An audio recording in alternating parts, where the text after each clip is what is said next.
ತಮಗೆ ಎಷ್ಟೇ ಕಷ್ಟ ಬಂದರೂ ನಿಮ್ಮನ್ನು ಅನಾಥರನ್ನಾಗಿ ಮಾಡಲಿಲ್ಲ. ತಮ್ಮ ಹೊಟ್ಟೆಗೆ ಬಟ್ಟೆಯನ್ನು ಕಟ್ಟಿಕೊಂಡು ನಿಮ್ಮ ಹೊಟ್ಟೆಯನ್ನು ತುಂಬಿಸಿದ್ದಾರೆ. ಇಂದು ಒಂದು ತುತ್ತು ಊಟಕ್ಕಾಗಿ ನಿಮ್ಮ ಮುಂದೆ ಕೈ ಚಾಚಬೇಕಾಗಿದೆ. ಅಸ್ಸಲಾಂ ಅಲೈಕುಂ. ನಾನು ನಿಮ್ಮ ಪ್ರೀತಿಯ ಸಿಸ್ಟರ್ ಯಾಸ್ಮಿನ್ ರಿಯಾಸ್. ನನ್ನನ್ನು ಪ್ರೋತ್ಸಾಹಿಸಿ ನನ್ನ ವಿಡಿಯೋಸನ್ನು ನೋಡಿ ಲೈಕ್ ಮಾಡಿ ಸಬ್ಸ್ಕ್ರೈಬ್ ಮಾಡಿಕೊಂಡಿರುವ ನನ್ನ ಎಲ್ಲ ವೀಕ್ಷಕರಿಗೂ ತುಂಬ ಹೃದಯದ ಧನ್ಯವಾದಗಳು.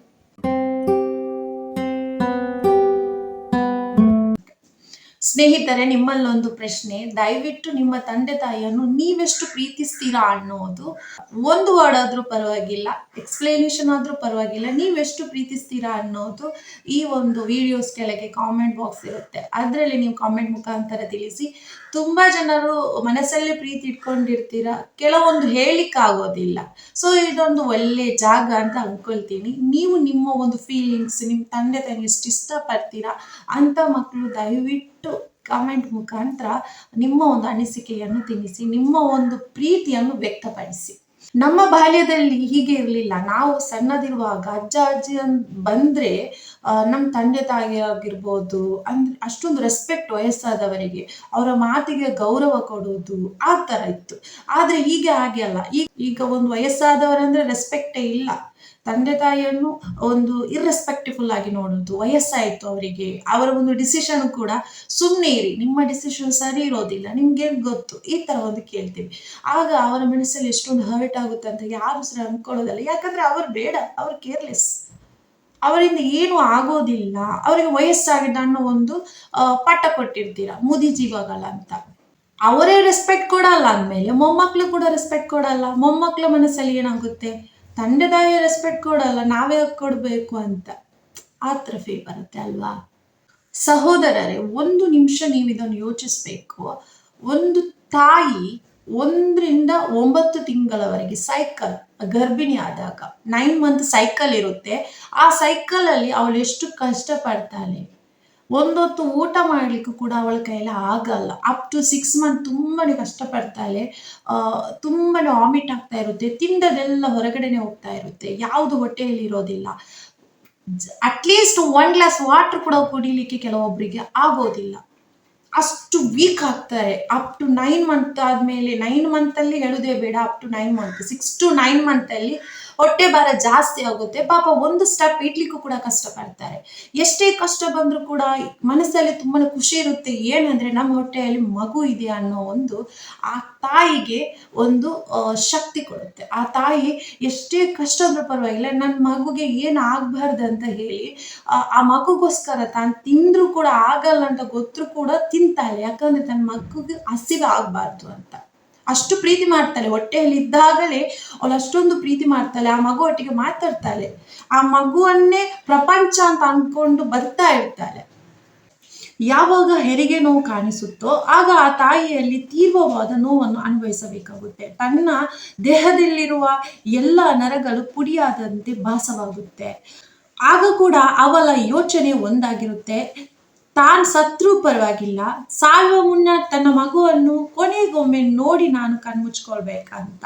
ಇಲ್ಲಿ ತಾಯಿಯ ಪ್ರೀತಿ ಮಮತೆ ಎದ್ದು ಕಾಣುತ್ತೆ. ಹಾಗೆ ಹೊರಗಡೆ ತಂದೆಯಾದವನು ತನ್ನ ಹೆಂಡತಿಯ ನರಳಾಟವನ್ನು ಕೇಳಿ ಭಯಪಡ್ತಾನೆ.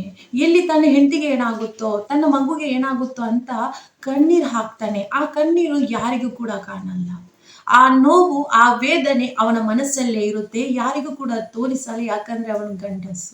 ಪ್ರತಿ ಕ್ಷಣ ಕೂಡ ದೇವರಲ್ಲಿ ಪ್ರಾರ್ಥನೆ ಮಾಡ್ತಾ ಇರ್ತಾನೆ, ತನ್ನ ಹೆಂಡತಿ ಮಗುಗೆ ಏನು ಕೂಡ ಆಗ್ಬಾರ್ದು, ತನ್ನ ಆಯಸ್ಸು ಹೋದ್ರೂ ಪರವಾಗಿಲ್ಲ, ತನ್ನ ಎಲ್ಲ ಆಯಸ್ಸನ್ನು ತನ್ನ ಹೆಂಡತಿ ಮಗುಗೆ ಕೊಡು, ಅವರು ಆರೋಗ್ಯವಾಗಿ ಬರಲಿ ಅಂತ.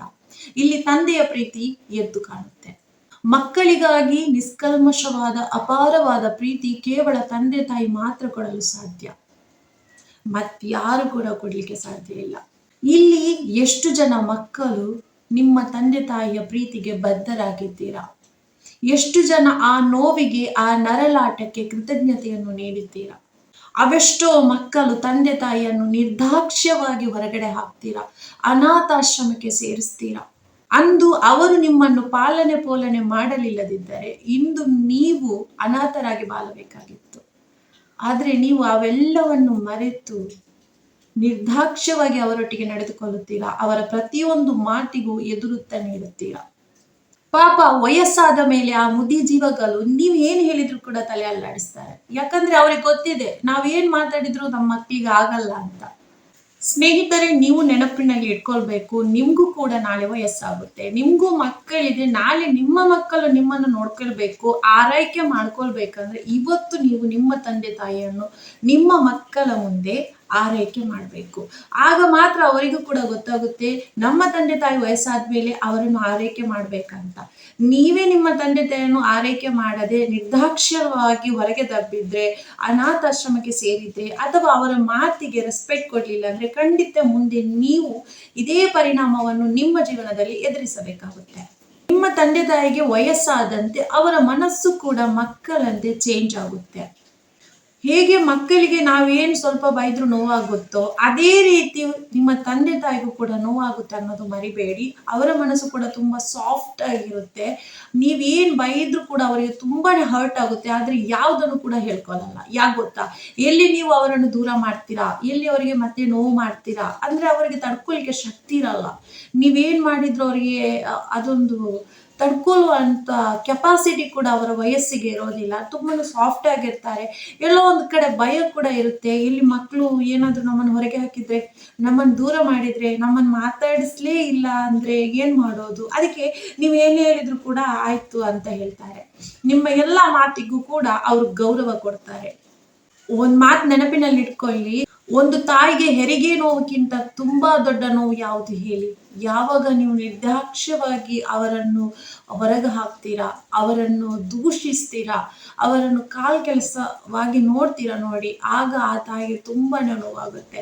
ಆ ಹೆರಿಗೆ ನೋವು ಏನು ಅಲ್ಲ ಅದ್ರ ಎದುರಿಗೆ, ಅಷ್ಟೊಂದು ಪೇನ್ ಆಗುತ್ತೆ. ಸೊ ತಂದೆ ತಾಯಿಯನ್ನು ತುಂಬಾ ಪ್ರೀತಿಯಿಂದ ನೋಡ್ಕೊಳ್ಳಿ.